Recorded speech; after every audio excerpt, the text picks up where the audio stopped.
you'll get visible after things totally calm down, right? Meanwhile, your calendar is feral like a crazy cat, all over the place, colors, you can't even remember what they are anymore. Your inbox is totally on fire. Yeah, you wish you could set fire to it. And later has been lying to you for years because you know what? The truth is, you are the best kept secret, my friend. You're busy doesn't equal visible. Hard work doesn't magically broadcast itself across the radio waves. Nope. That's why the Brew and Stew Media Spotlight exists. That's right. A collaboration between Nicole Borghi and Colleen Stubbs. One booking, two podcasts, no pitching, no chasing, no pretending you enjoy the outreach. We know you don't. Nobody does. You show up, you talk like the authority you already are. Your message gets heard on purpose to an aligned audience. Stop waiting. Stop hiding behind the busy button and book your Brew and Stew Media Spotlight package now, because staying invisible is a choice and you're not going to do it anymore. You're going to be visible. You're going to be influential. Scan the QR code. Make that choice for the Brew and Stew package.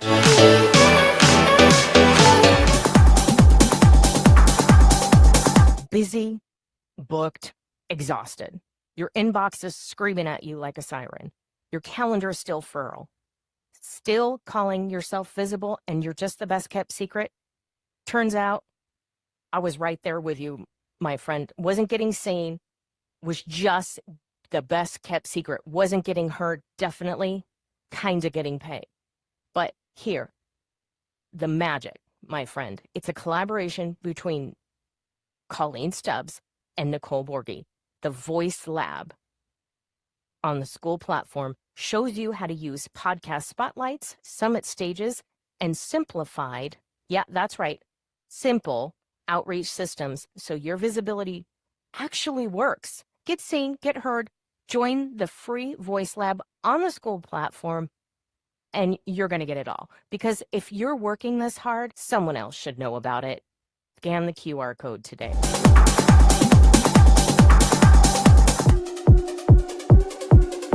Welcome to a world of unforgettable experiences and immersive marketing.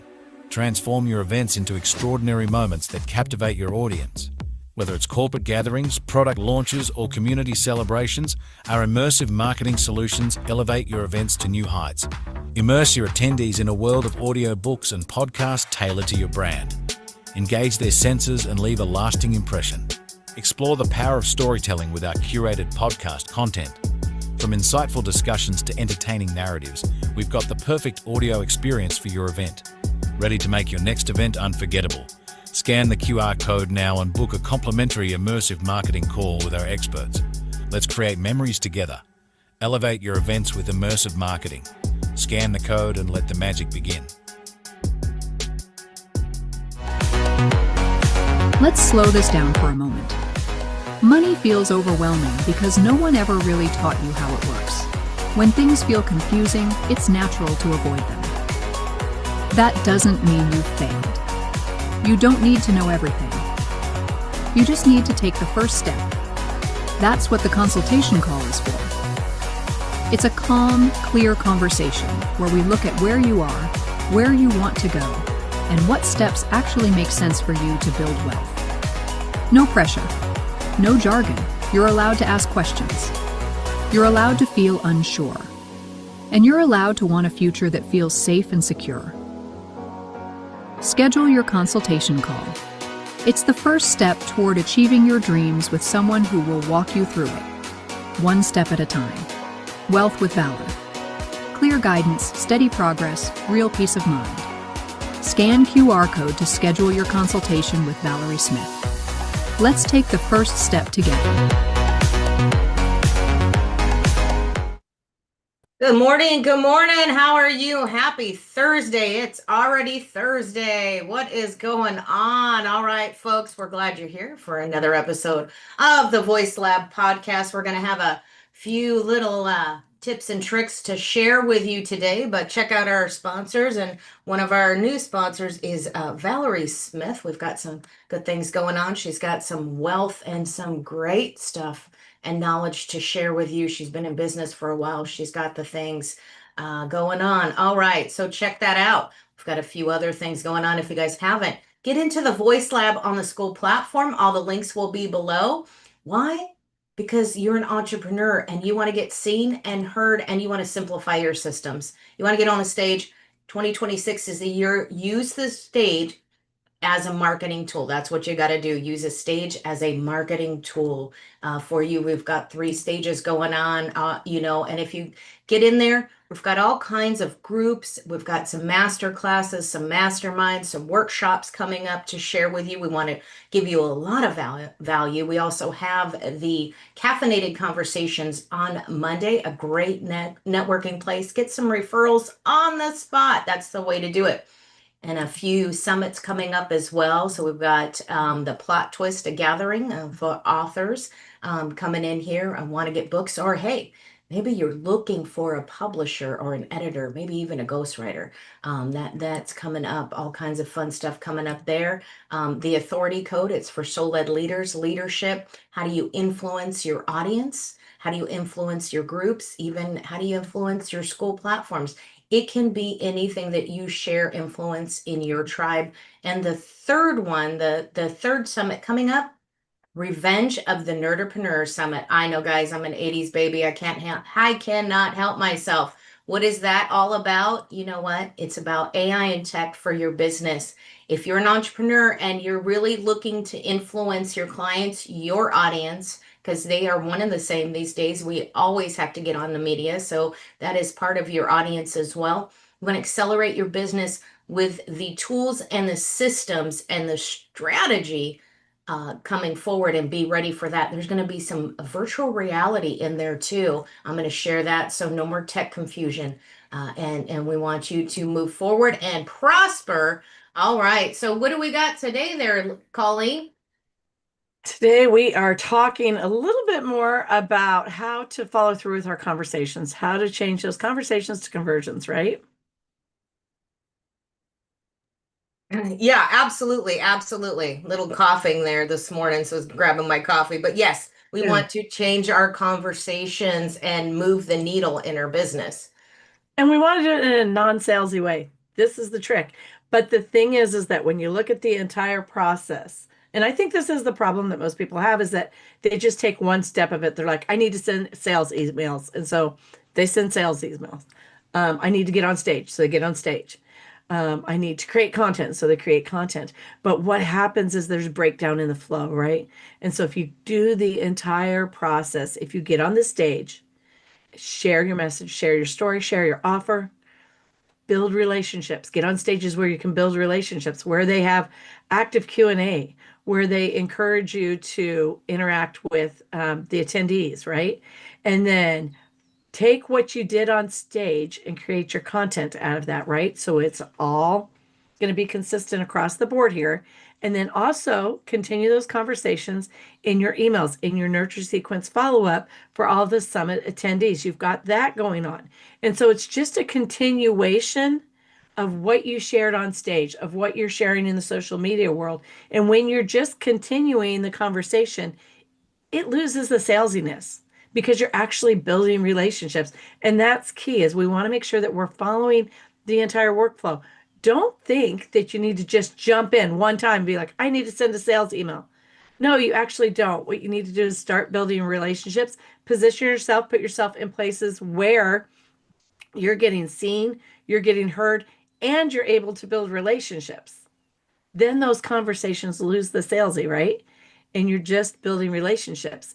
After you begin building those relationships, then people understand what you're about. They know what you do. For instance, when I bought Legal Shield, I bought it from Lynn Lionhood, right? And I was friends with her for a long time before I even knew she sold Legal Shield.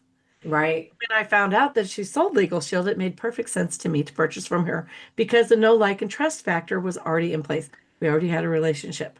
And so that's the goal here, is to teach people how to integrate the entire process. Don't pick and choose. So many people pick and choose and wear themselves out. But what do you think, Nicole? Do you agree? Do you think that that's what's happening? I really do. Here, and here's why. I see a lot of times, and I know when I'm watching different creators and taking different classes and listening to what people are saying, it's engagement and it's a trust recession. There's definitely some circles that I run in, and we're talking about marketing and engagement. It's huge right now. People are, and this is what we're trying to do too with the voice lab and networking and adding the groups, is to share with people to guide them back into that engagement, right? You're it's not necessarily that you're trying to build, and if you're looking for clients, it's not necessarily that you're trying to build the bestie, but you're trying to have a professional relationship where you can trust someone. And there's a difference. It's like, a parent and a kid. You shouldn't really be their best friend. You have to have some type of discipline in there, right? So there needs to be a little bit of a variance there. You don't want to take them out to a bar when they're 16. That's probably not the way to go. But when you're looking at engagement, what's the next step? Are you talking to these people? Do you know about them? Do you know what they do? And I think that's very important, not only in trust, but also for boundaries. If you want to have healthy boundaries and you don't want your clients or your potential clients to come at you and take over. You don't want them to, extend the call. You don't want them to, go into another 20, 30 minutes, always reaching out to you 24 hours with problems or issues that don't necessarily have to do with the business that or the product or the service that you provide. That's not always healthy. And if you do that, then you're not showing your worth and you're not stepping up to the plate. So you establish those relationships through the engagement and the people that you're working with, but it also makes a difference of, do you understand your client type? I think that has a lot to do with it. And especially in the virtual realm, are you able to identify people's body language, listen to the tonality of their voice? Have you talked to them enough? Are you looking at that? I mean, I studied that for years as part of my career. So I think it has a lot to do with that too. And are you able to catch the message? Or are you so drowned in the other junk that's going on in your life that you're bringing that to your business? So I think it helps when we run in those circles where we start to trust and talk to people enough that we can start to see when to talk to them about business, or when we can help them, or when we just need to support them, right? Right. And I think that part of what you're alluding to is a leadership issue, right? And so in the relationships that you're building, you need to make sure that you are positioning yourself as a leader. And how do you do that? Well, number one, you respond first. So you reach out first. So if you're on a summit, you need to be the one to reach out to them to say, hey, I saw that you were a summit attendee. This is what I spoke about. This is a question that came up. I'm not sure if you caught that this question came up. This is how I positioned the answer, whatever that looks like, right? But make sure that you're the one setting the tone for the relationship. Make sure that you're establishing guidelines and boundaries, like reaching out first, and then also setting the follow-up. Okay, I'm going to reach out to you again in a week. Or if you'd like to jump on a one-on-one call, here's my calendar link, right? And so it's really establishing yourself as the leader in the relationship. And you have to be a little bit bold. I was thinking this morning, so many people aren't doing things. Why are you not doing the thing? Are you not doing the thing because you're afraid of failure? Are you not doing the thing because you're afraid of success? So people need to quit talking to their AI, quit talking to their spouse, quit perfecting it. As our friend said the other day, Kimberly, perfectionism is just procrastination. Let's just get on, just do it. And if you fail, guess what? Nobody cares. Not a single person is going to think in 6 months, oh, Colleen failed at this. Not a single person cares that much about me. And so it's really positioning yourself as a leader, taking the risk and putting yourself out there, but it needs to be done in a consistent manner so that when people see you, and that's also a part of branding, when they see you, it's always coming back to the same story, the same storyline, the same service that you're providing, that kind of thing. And so I think that's super, super important. And then also, our friend Carl Lucci always says too, is don't sell, ask. So just ask questions, lead with asking questions. And that really puts you in a position where they think that you are interested in them, where you are finding out more information about them. You're understanding what drives them, what they desire, who they want to be on the other end of your service after they've gone through your process, whatever that might look like. And so that's another thing to think about when we're trying to remove the salesiness in the process. Yeah, and that those are definitely some golden keys and great takeaways. But I noticed that people, and I've heard this over the last few years, is people were telling people, stop telling people, you guys, it's over. Let's just put it to the side, stop doing it. They were telling people not to do that. They were telling people, let's talk about your cat or your dog or your favorite color. Nothing to do with nothing, nothing to do with connection, nothing to do with professionalism, nothing to do with business. Don't sell to people. People were taking it like, hey, never sell to somebody. You're not telling, and that's exactly what Carl says. Don't tell. You're asking. Ask people, are they ready? And Myron Golden talks about that, and without being so crazy out there to say, hey, you're not pushing. It's a way to persuade people, to guide them as a leader with what do they want, what do they need, and that's a big deal too, is to really not push people. But the other thing is to guide people where you want to go. And that's the difference between begging somebody, pitch slapping them, and then being a leader. A leader is totally different. And that's where, like on the authority code, it's for people that are soul led, that want to, that have that passion, and if you're passionate about something, there's going to be a few hiccups, there's going to be a few fails. So would you rather do a job that you're not passionate about? Because passion is a bit of pain too. It's growth. And if you're truly finding your passion, it's not going to be perfect all the time. So you're going to get some road bumps and hit some potholes along the way. And Well, and seeing that, right? right. And I think, success is seldom comfortable. I'm just going to say that. It does Yeah. buy some luxuries and it does buy some peace of mind sometimes. But the truth is that the struggle is always there. No matter how successful you are, people still struggle. And so trying to position yourself as a leader, following through as a leader, these things are super important. But I think one of the tips and things that I like to practice, and I'd love to hear what you do, Nicole, but one of the things that I like to do is when I'm meeting with people is to say, if one thing could change in your business this week and make a huge difference, what would that be? And then another one I like to say is like, how can I help you make a difference in your business this week? And not that you jump on that. Like if they say, um, if I could just figure out how to create a landing page and an email sequence that all connects, it would be perfect world. Well, Right. and it's not necessarily the time to jump on that, but it's like it's a soft entry, right? And so you can talk about that a little bit, but then that gives you something to put in your follow-up email when you're coming back and saying, hey, by the way, I do have a service that provides that. If you want to take a look, this is one of the ones that I created, or something like that. Or even maybe you didn't notice it, but you went through my nurture email sequence.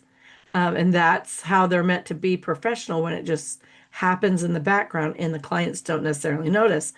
But given that, Nicole, what's something that you try to do that lets you learn more about what the person you're meeting with needs and how your service might fit their bill? So I really ask them questions, kind of like, kind of along that too, is like, what project do you want to start that you haven't yet? What stages, for me, it's all about visibility. What is, depending upon where we're at in the conversation, it's really kind of like, you know, um, what are you looking at to grow and lead your tribe? So what are you leveraging with your tribe and with your group? How do you leverage it? And I want to know really about their business. So what do they do in their business that makes them more engaging? And really, even what frustrates you about lead gen. And that's absolutely gets into being on the stage and then going into the background and the systems of, are you engaging people? And a lot of people have gone into business and gone in, they're in the 1 to 3 years, or some of them are even 5 plus years, and they have all these leads, and then they have a CRM. They have no idea what to do, and they've waited for that someday that it's 2, 3 years ago that they've contacted their list. And it's like if you keep just piling on, that dust cloud's going to get big, right? That dust is going to build up. It's we either need to, and a lot of times I think it's start fresh. Start fresh today because today's a new day and begin at zero. Maybe you can save some of that stuff, but at what point do you move forward and not hold on to, oh, I spent all this money and I talked to all these people. Well, today's a fresh day. And I This is really like true. to start people there if they're in frustrated mode. If they're not frustrated, just like a gal I talked to yesterday, she's moving and shaking with her people and her tribe, and I'm always interested. Are you doing live, or do you do virtual? Or are you doing virtual reality? And asking those kind of questions so I can say, here's what I do. And like you stated, you do that in the follow-up email. Hey, here's what I do, and here's what I like to do. And asking those business questions. You want to know what they do. It's like asking another athlete what their practice is in the morning, right? You want to know what that ritual is. Yeah, so many things to unpack there, Nicole. Let's start with, you said start fresh. So I had a client last year that said she hadn't reached out to her contacts in 3 years. She had just gotten busy with her corporate job and just kind of let it slide by. And so she was of the mindset like, let's just throw it away and start over. And I said, why not reach out? Why not send out an email? Let's be real. Let's explain what happened and why you're back in the scene and what you're doing, and maybe even offer a discount if they want to purchase your product. Because she was creating a product and selling it over and over, different patterns and things like that.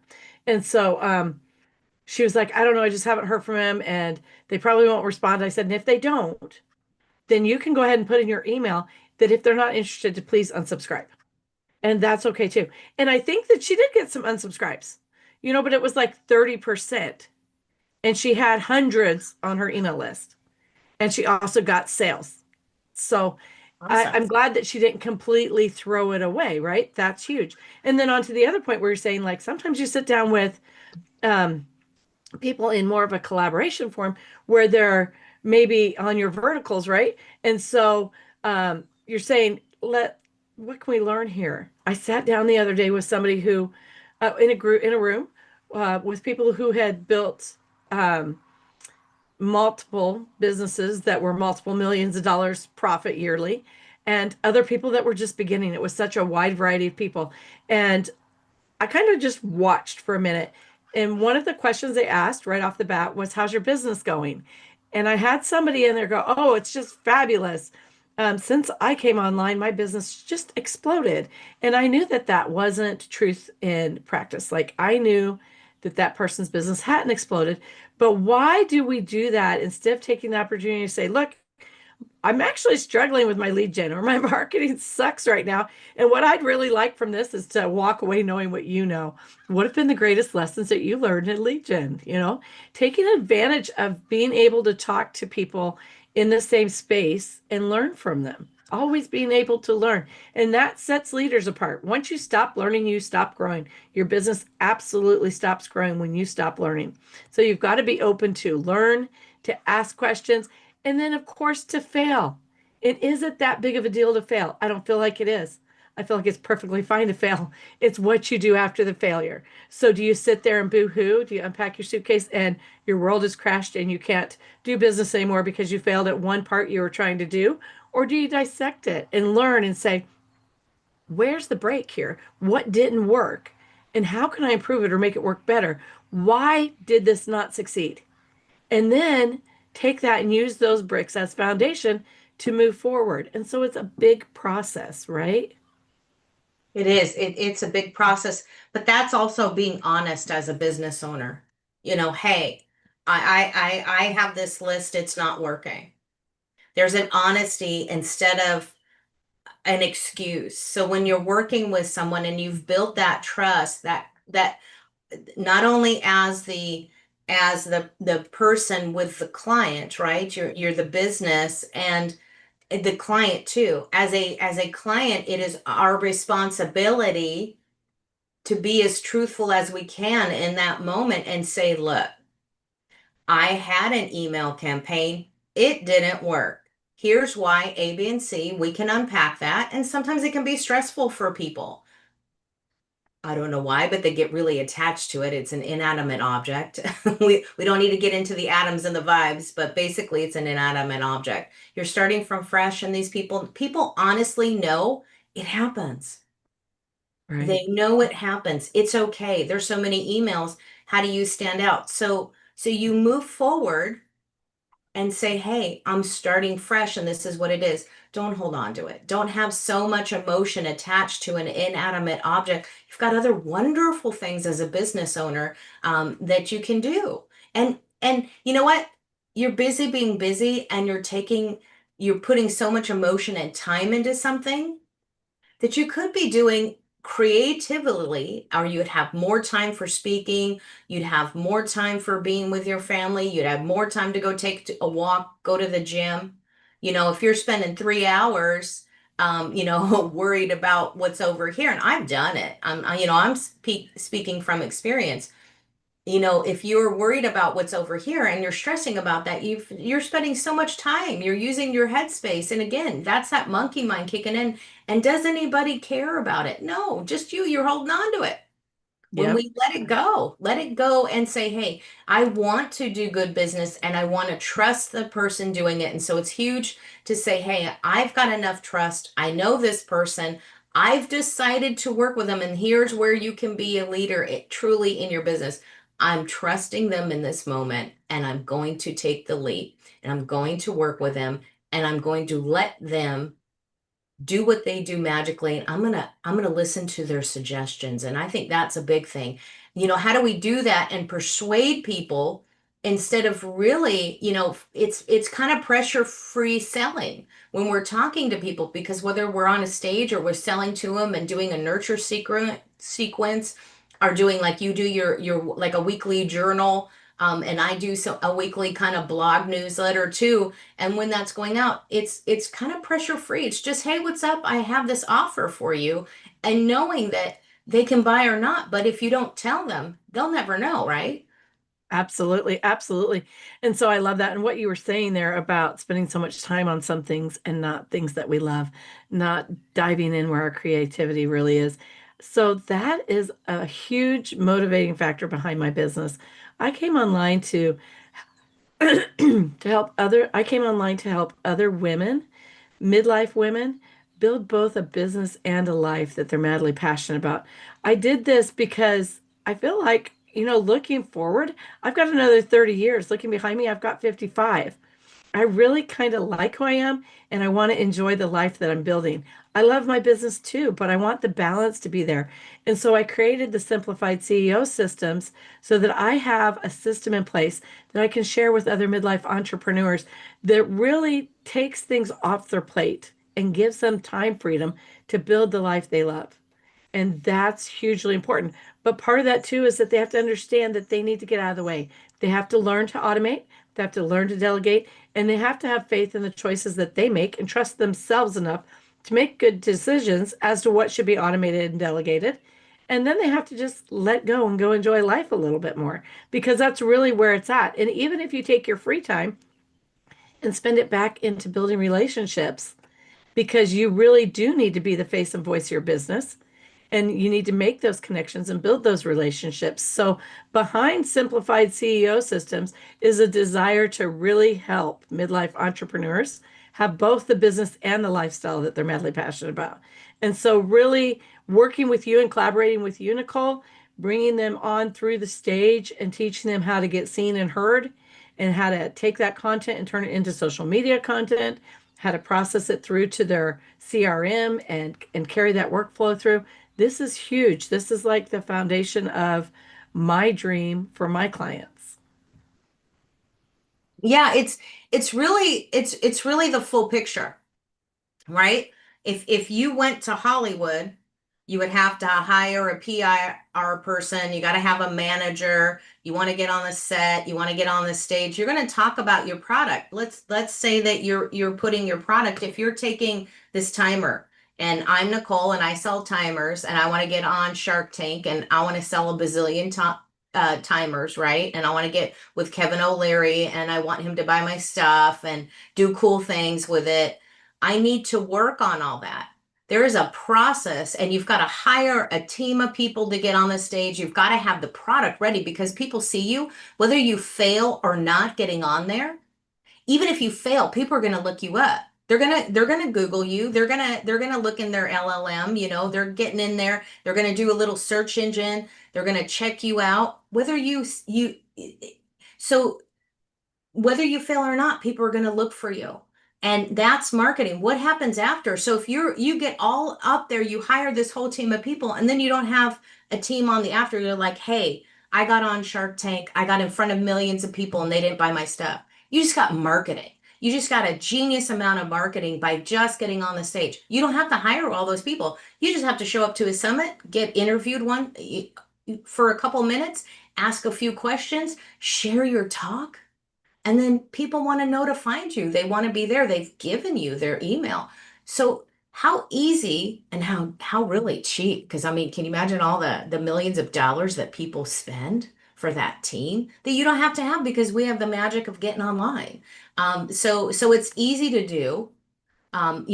Before you start paying millions of dollars to a coach that probably shouldn't hire you and be honest with you unless, and I love this, I was in a workshop the other day and somebody said to me, yeah, hey, I actually told the person, hey, you've got a great business and a great business model here, but before you pay for my 10,000 or whatever dollar package,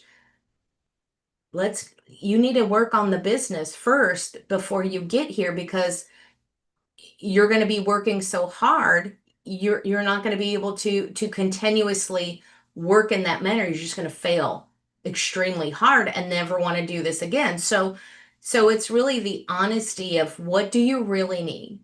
You need to get on the stage, you need to get visible. And we've got 3 stages going on right now. I've got 3 stages, 3 summits for you, podcast, networking.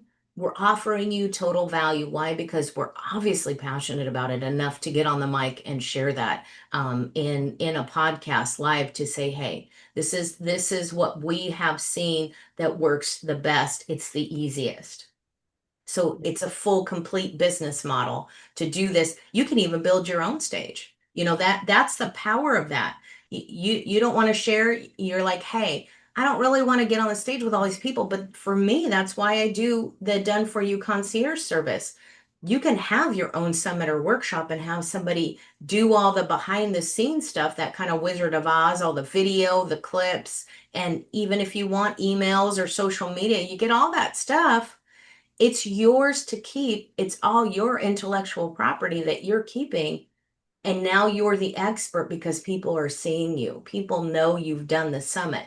They want to hear from you. So it's really a process of doing this and driving it forward because once you set this up, you can continuously do it. And if you think you could do it all yourself, then honestly, I want to ask, why hasn't it gotten done in the last 5 years? That's a good question, but let's go back to the integrity of business too, because I have met with 3 potential clients. I'm sorry, recently. I've met with 3 potential clients recently and said, and these particular clients all fit this mold where they were overwhelmed by their back office and they wanted me to come in and create a new one. And I said that the thing is that if it's not broke, don't fix it. You just need a little bit of refining. You don't see where it's disconnected here, but I see that and it will just take a few minutes to fix that. There's literally no reason to start all over. You've got that history of being seen and heard. You just have a couple things that need tweaked. And so obviously at a much lower cost point, I can just work with them and tweak just a couple things to make it get the flow that they need. And then also we're talking about getting on stage and using that stage time to create content, to be able to use it for our emails and things like that. The truth is, it is so simple. Should be your story of your experience, the lessons you've learned, the things that you've learned and implemented that make you an expert in your field. And so this should be something that, as my story branding coach would say to me, she's going to come wake me up at 3 a.m. and ask me what my business is. I should be able to just tell her. And I'm like, well, first of all, you may get pew-pewed, but after you compute and I'm talking to you, I can obviously tell my story because I'm so passionate about it. I've been in business for 37 years. This is my ninth business I've built. There's nothing in business that's going to shock me. I've raised 4 kids, have 12, almost 14 grandkids. There's probably nothing in life that's going to shock me, right? So I know my story and being able to share it. And when people ask me about different parts of it, it's easy to do your content right there, to pick up from it, to say, yeah, those 80-hour weeks when I was missing out on my kids' activities. How about my poor daughter that had a sleeping pallet built in under my cash register at Heart and Home scrapbooking? Oh, wow. I mean, I thought I was doing him such a service by keeping my kids with me, right? I homeschooled them. They were with me all the time or with their dad. And we are married. That sounded funny when I said that. We are married. All the things. But he was an independent tradesman. And so he could take the kids with him sometimes. And sometimes they would go with him. Our kids definitely learned to work.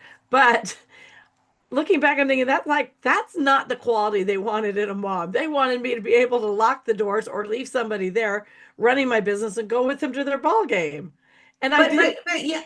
So how do you say, yeah, they wanted you there, but what kind of wonderful things did they learn by being part of that business?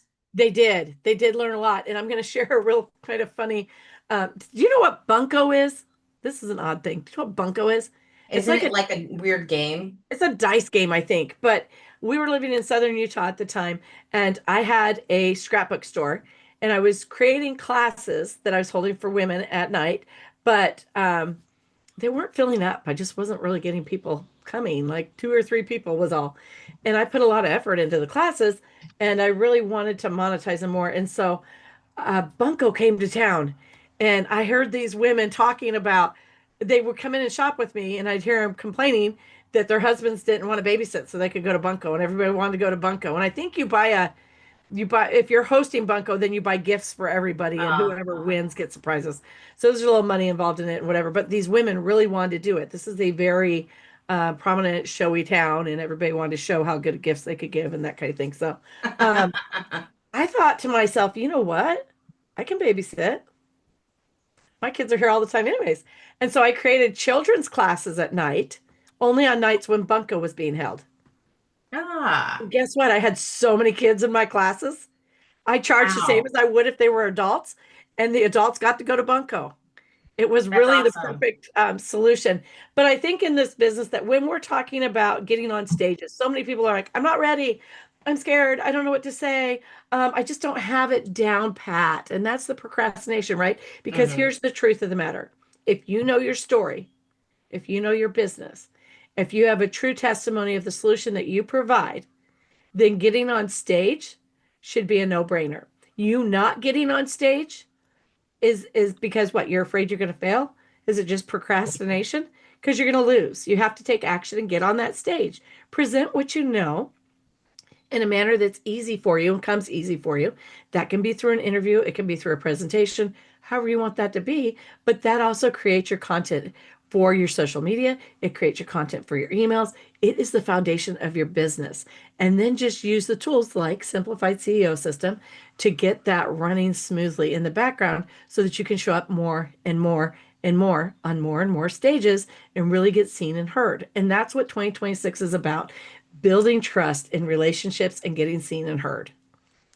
Well, that's so true. You want to get seen and heard.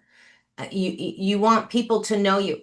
You can buy a Facebook ad for several thousands of dollars and it's going out to an audience of nobody. You could buy an ad on YouTube. It's going out to an audience of nobody because it takes time to circulate it, see how people respond. Is this the right flavor? Are you getting the right data? And you can collect the data all day long. The point is to get out there.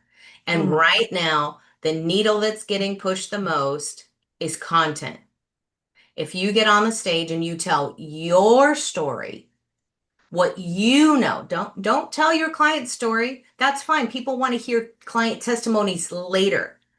They may want to say, hey, they want, people want to hear, the audience wants to hear your reflection on how you worked with the client, not the client said I'm amazing. Well, that's always good. Pat yourself on the back. Now that your arms are tired, tell them people what results you got. They want to hear results. Hey, just like you had said, Colleen, the client was struggling because she had gotten busy in her corporate life. So she was coming back to that. This is the result you got. What do? People get to come on my stage and I hear that, hey, you know, wow, Nicole, I didn't have to do the heavy lifting. Why? Because I was behind the scenes doing all the video, getting it set up, training the speakers. That can be a headache for people.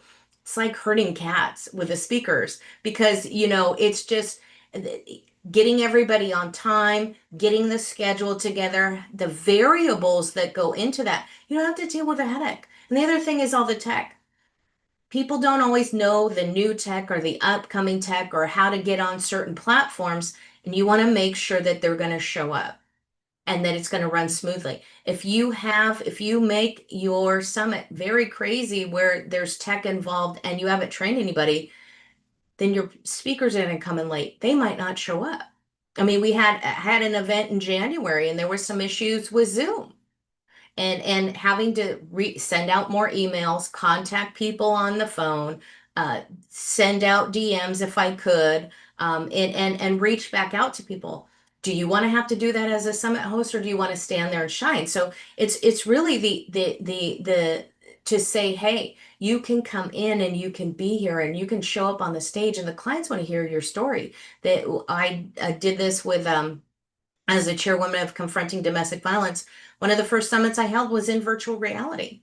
So I trained some, and of course, like you were saying earlier, Colleen, they were worried about getting on stage. They didn't want to be seen. And they come to some situations, a few of them that still needed to be private. What was the best way to get them on stage? Come in an avatar. You can be a giraffe, a panda bear, or you can make your avatar look like you. And once you feel comfortable, you just need to talk and we just need to have a conversation. You could do it live or you could do it recorded. And it's a great way. Start working with someone and talk to somebody. And this is, so we had a great success with that. We were able to get people on the camera. We got some people to come on live. And some of the people are still with me to this day, getting on camera and comfortable coming in the room and chatting and feeling the engagement because nobody more is more detached than when you're in your a very traumatic situation and you're recovering from that, and it can still be innate in your life depending on your situation. And part of that healing is to be able to tell your story. So if you have a business and you're in there 3 to 5 years, and our this is where our clients kind of merge is the over 40 entrepreneurs, right, Colleen? And you're ready. This is the year to get out there and to make it as easy as possible. And why is the tech good now? Why is it good to use tech? Because it's simple to use. And when you have somebody that can run all those systems for you, then you can be there. You don't have to worry about it. You just have to know enough to say, hey, okay, this is working. I like this. Be involved, but you don't have to read all the books. You don't have to go and do all the research. You want to know enough that you can make an intelligent decision, but you don't have to, learn the whole system because that's just another stress for you. So it's that trust factor and coming in there and saying, hey, I can get on the stage. I can turn on this camera. I can come in and I can tell my story that's about me, my business, what works for me. And that's what people want to hear.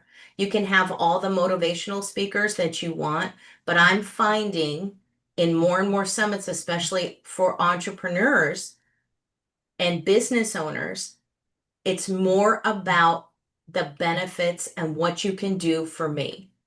Give them what they want and that they pay for. And then as added value, you're going to give them what they need to succeed and really share that. I think that's the most important thing is to make sure that you're working with an aligned audience, that you're sharing that message, and it's your message, not what Tony Robbins said, not what Lisa Nichols said, not what they said at Mind Valley. Um, you may want to quote them or refer to that in some part of your messaging, but it needs to be your experience, and start to honor yourself. And I think that's really on a soul-led level. And as a leader in any factor, you want to, you know your experience the best, don't you? Yeah, absolutely. And I think, Nicole, that part of this is I'm a numbers person. I've been doing building businesses for a long time. And so when I was on your summit, The Great Escape, I believe, and then I hired you to host a summit for me. I wanted to own my stage. I wanted to choose my speakers because I was presenting my membership group. And so I had very specific speakers in mind. I wanted to hire or contract with people for sponsorships. At the end of the day, comparing this with Facebook ads, I think that the cost was $1 a lead for me. After my speaker fees and after the sponsorship fees and things like that, that people paid me, then I think my cost was $1 a lead, which is a lot less than the Facebook ads. And also, the fact that you were the one herding the cats, you were the one struggling with the tech. I didn't do any of that. You told me what dress to put on and where to show up, and that's what I did. And for me as an entrepreneur, being able to focus on what I'm good at, being able to stay in my lane of genius and share my business the way I wanted to while you were shining for my business by hosting the summit, that was the perfect ideal situation for me. And so people should know coming into this that the multiple ways that you can work with Nicole, she can host the entire thing for you. She can do all of it for you. You don't have to do anything except show up. But when I did it, I put a little more play in it. And I think I spoke on 3 days, once each day of the summit for myself, because it was my membership. But you can just show up when you want, or you can just sign on to be a speaker on somebody else's summit. And then you just show up and share your business and your story. So there are multiple ways to work with her that way. And so that's the important thing. And we want you guys to walk away from that, away from this week, just realizing that building consistency without losing authority, changing those conversations, having warm, nurturing conversations that build relationships and aren't salesy. These are just steps in the process, but it is the whole process. You need to start at the beginning, getting seen and heard on stages and summits, make sure that your back office is situated, using your content correctly, and then working it through your workflow so that you can continue to shine and grow your business. Yeah, absolutely. Absolutely. We want to make sure that it's consistency and that you have outreach so you're not stressed, and not understanding what doesn't happen. So it's really streamlining and the clarity, and that brings confidence. And that's that trust and faith that it'll happen, and that that you're changing. So start tracking that. What is good today? What worked for me today? What didn't work for me today? So tomorrow, when you're writing down your calendar, you've got it set and you're focused on the change. So we'll see you guys next week, Monday morning business foreplay for Colleen. It is 10 Eastern. And then after that, it's caffeinated conversations. I almost forgot what it was. I was putting the link in here and I'm like, what did I just put in there? So it's caffeinated conversations. We want to see you for networking. It's a shotgun style rapid networking. It's 11 a.m. Eastern. And all the times are in there on the links. We've got everything set for you. We want to share with you. Then the Voice Lab comes at you Tuesdays and Thursdays at 10, and Wednesdays is a Pain Point podcast. Business solutions, virtual business solutions for you and your clients, so you can have that clarity and that confidence. All right, we'll see you. Bye bye. Bye bye.